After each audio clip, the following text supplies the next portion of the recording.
bahan pustaka merupakan salah satu kegiatan wajib perpustakaan, di mana bahan pustaka yang akan masuk harus diolah terlebih dahulu.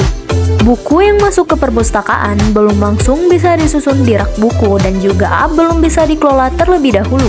Tujuannya agar bisa mudah ditemukan kembali dan tertib administrasi oleh pemustaka.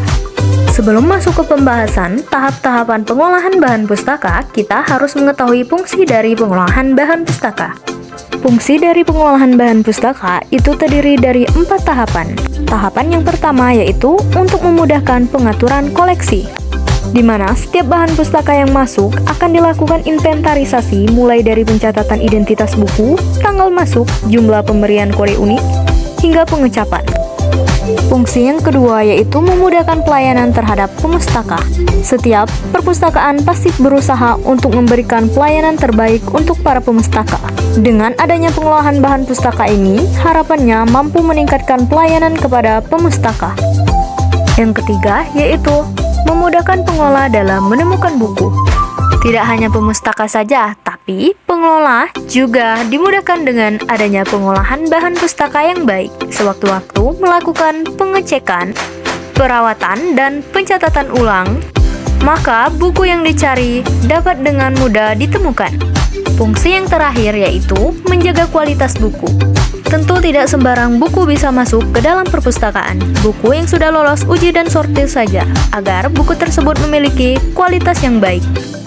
Itulah tadi fungsi-fungsi dari pengolahan bahan pustaka. Selanjutnya kita memasuki tentang tahapan atau langkah-langkah pengolahan bahan pustaka. Yang pertama yaitu inventarisasi. Inventarisasi adalah kegiatan pencatatan buku atau bahan pustaka yang masuk ke perpustakaan, mengetahui jumlah koleksi, buku apa saja, judulnya apa, dan tanggal masuknya.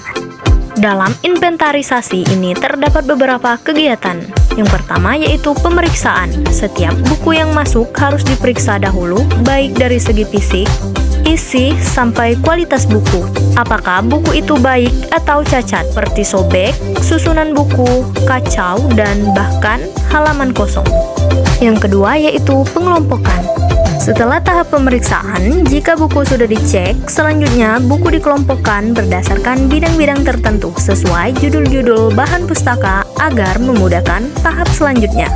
Yang ketiga yaitu pengecapan. Sebagai tanda kepemilikan resmi, cap ini juga sebagai tanda bahwa buku tersebut milik perpustakaan.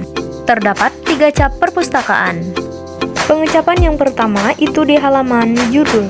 Pengecapan yang kedua itu di tengah sekitar halaman 11. Pengecapan ketiga itu di halaman terakhir buku dan bisa ditambah di samping buku.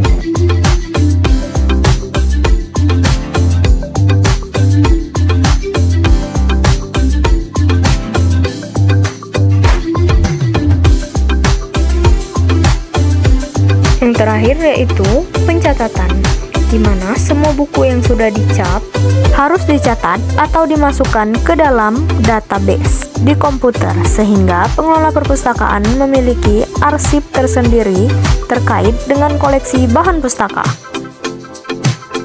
Yang kedua yaitu pengatalogan. Pengatalogan dilakukan oleh pekerja profesional, orang yang memiliki keahlian. Jadi, pengatalogan ini tidak bisa dilakukan oleh orang yang sembarangan. Pengatalogan itu terbagi menjadi 2. Yang pertama yaitu pengatalogan subjek. Pengatalogan subjek itu berdasarkan subjek atau isi bahan perpustakaan yang bersangkutan. Bila subjeknya telah ditetapkan, maka langkah selanjutnya melakukan nomor. Yang kedua yaitu pengatalogan deskriptif. Ketika buat data di opak atau katalog. Dan yang ketiga dalam tahap-tahapan atau langkah-langkah pengelolaan bahan pustaka, penyelesaian fisik buku. Selanjutnya adalah membuat kartu kelengkapan buku terdiri dari label nomor panggil, label punggung buku, kartu dan katalog buku, serta lembar tanggal kembali. Dan yang terakhir, yang keempat adalah shelving atau pergerakan. Kegiatan penjajaran koleksi pada rak berdasarkan sistem tertentu, di mana setelah melalui 3 tahapan tersebut, bahan pustaka atau koleksi disusun rapi di rak masing-masing agar koleksi dapat ditemukan dengan mudah dan dapat dikenali oleh pengguna, oleh pustakawan, dan pengguna perpustakaan.